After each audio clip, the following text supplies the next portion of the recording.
hoy al doctor Waldo Albarracín, es miembro del CONADE, ex defensor del pueblo y rector de la UNSA. Bienvenido, doctor, gracias por acompañarnos. Buenos días, Natalia, y un saludo cariñoso para la audiencia del programa. Vamos con este tema que va a generar mucha repercusión en las siguientes horas, porque el Tribunal Internacional de Derechos de la Naturaleza concluyó que el gobierno de Evo Morales violó los derechos de la naturaleza y de los pueblos indígenas del TIPNIS y sancionó al gobierno imponiendo una serie de medidas para preservar este territorio. Doctor, ¿cómo se toma esta sentencia, tomando en cuenta que el tribunal fue creado y propuesto por el mismo presidente del Estado? Eso es importante remarcar. En una reunión hace un tiempo en Tiquipaya, fue el gobierno que organizó una cumbre de la madre tierra, de la naturaleza, y con discursos válidos en sentido de adoptar un conjunto de medidas para defender a la madre tierra, para defender el medio ambiente, para defender a la naturaleza, ¿no? Que es lo que reclaman los pueblos del mundo, y me parecía legítimo que desde el gobierno se haya organizado ello. Y lo principal, entre varias medidas en esta cumbre, es que se creó este tribunal. Lo que quiero decir es que el tribunal que acaba de dictar esta sentencia es obra y es una iniciativa del propio gobierno y específicamente del presidente Evo Morales. Por eso ahora resulta contradictorio que después de que este tribunal, creado por iniciativa del propio gobierno, pretendan desconocer su sentencia por el solo hecho de que establezca con claridad la responsabilidad del gobierno sobre un conjunto de violaciones contra la madre tierra, contra la naturaleza y contra los derechos de los pueblos indígenas. Doctor, para que las personas comprendan, las determinaciones de este tribunal no son vinculantes, pero en este caso sí resulta ser ética. ¿Qué debería hacer el gobierno ante esta situación? Evidentemente no tiene un carácter vinculante en términos estrictamente jurídicos, pero tiene un carácter moral, ético, de un imperativo importante, porque hay que hacer notar que estos tribunales internacionales, cuyas sentencias tienen ese carácter ético, sirven más bien de base para que los estados democráticos adopten un conjunto de medidas que ya tienen un efecto vinculante.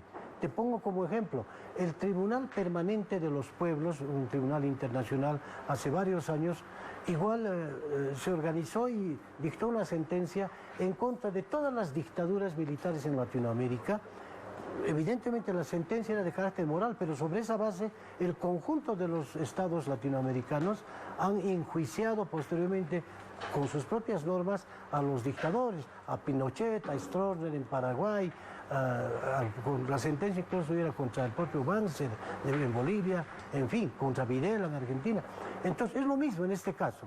Quienes vulneran los derechos de la naturaleza de la madre tierra están siendo interpelados por estos tribunales internacionales, y lo mínimo que tiene que hacer el gobierno es tomar en cuenta estos fallos y las imposiciones de carácter moral que le hace cumplirlas, porque si en democracia no se va a respetar lo ético, no se va a respetar lo moral, entonces, ¿qué cosa se va a respetar?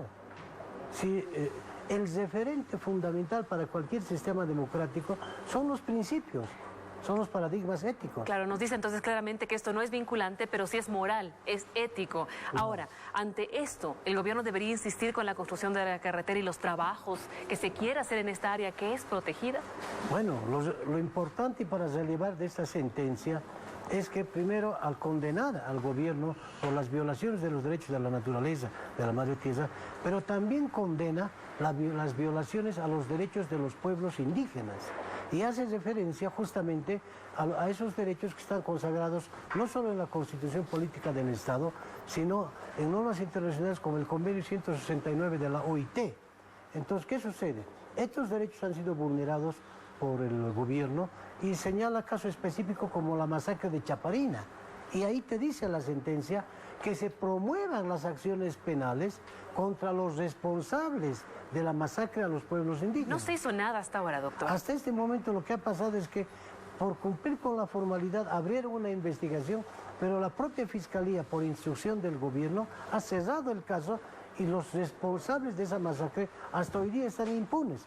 ¿Qué te dice esa sentencia? El caso está cerrado, me dice entonces. La Fiscalía la ha cerrado, claro, dejó ahí pero tiene la obligación de abrirla en cumplimiento de esta sentencia, la obligación de promover la acción penal contra aquellas autoridades que en su momento fueron no solo responsables intelectuales, sino también los autores materiales de la masacre de los pueblos indígenas. Doctor, ¿cómo afectaría si es que el gobierno boliviano deja de lado esta sentencia y recomendaciones y las ignora y sigue adelante con los proyectos? Se destruye el doble discurso que está haciendo el gobierno, porque en Bolivia, al interior del territorio nacional, vulnera los derechos humanos, vulnera los derechos de la madre tierra, etcétera, los derechos de los pueblos indígenas, pero cuando sale a los foros internacionales, el presidente Morales se convierte en una especie de portavoz de los derechos de la madre tierra, de los derechos de los pueblos indígenas. No se puede manejar ese doble discurso. Por tanto, si ellos no cumplen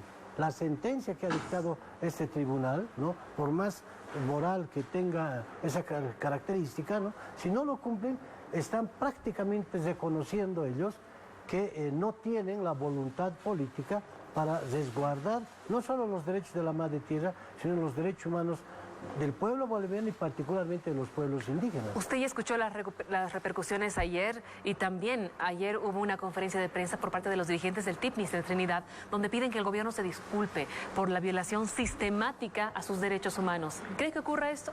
Tendría que ocurrir porque si una autoridad para demostrar su grado de honestidad y de vocación democrática, si tiene la altura humana de reconocer sus errores y reconocer estos abusos, imagínense una disculpa pública en favor de los pueblos indígenas, puede incluso hacer que recuperen ese prestigio que en algún momento tuvieron. O sea, ellos han perdido la confianza ciudadana, especialmente los pueblos indígenas, por las acciones represivas. Ahora, sintomáticamente, y esto es bueno, lo digo brevemente, quiero aprovechar, sintomáticamente estos últimos días el gobierno ha ido cambiando su discurso, porque hasta la anterior semana el propio ministro de Gobierno amenazaba a cuanta persona utilice las redes sociales y otros medios declarando en contra de él. Y hasta ha promovido una acción penal contra una diputada. Pero ayer sale una noticia donde dice que el ministro ya no va a iniciar ninguna acción penal. ¿Qué señal le da usted de esto, ya para terminar? Para terminar, concretamente, que como está llegando una autoridad internacional, concretamente el secretario general de la OEA, están queriendo mostrar que todo es paz social en Bolivia. Cuando se vaya va a volver el garrote. Bien, gracias doctor por acompañarnos. Hay que tomar en cuenta que hemos invitado al diputado David Ramos para darle equilibrio a esta entrevista, sin embargo él no asistió y no llegó hasta la red Unitel. Buenos días.